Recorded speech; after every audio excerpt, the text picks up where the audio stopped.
السلام عليكم ورحمة الله وبركاته. ازيكم عاملين ايه؟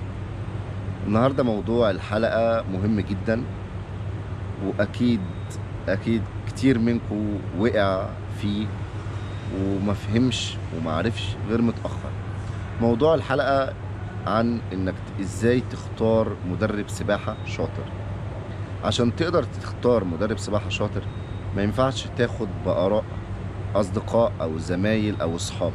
عشان تقدر تختار مدرب سباحة شاطر لازم تروح تدخل المكان، سواء مركز شباب او نادي، ايا كان المكان. هتقعد وتتفرج وتشوف المدرب، كل مدرب لوحده، تتفرج على طريقته، تتفرج على اسلوبه في التعليم، تتفرج على ثقافته، شوف طريقته في توصيل المعلومة، وبعديها شوف مستوى التقدم عنده. الطلبة اللي بتتدرب معاه مستوياتهم بتتقدم ولا بيطول في الليفل او المستوى اللي هو عليه. مش بس كده، ده الاهم من كده كمان، انك لازم تشوفه وهو بيعوم. شوف مستواه في السباحة عامل ازاي.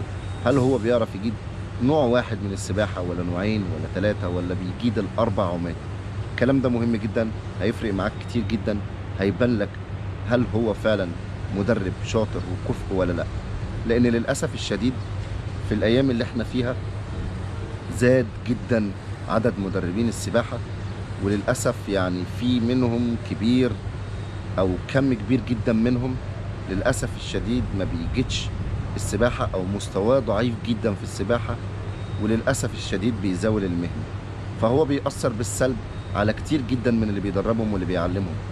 لأن زي ما اتعلمنا حضراتكم من زمان، فاقد الشيء لا يعطيه. أنا لو أنا ما بعرفش أجيد السباحة الأكاديمي أو السباحة الصحيحة، أنا مش هعرف أوصلها لحد ولا أعلمها لحد.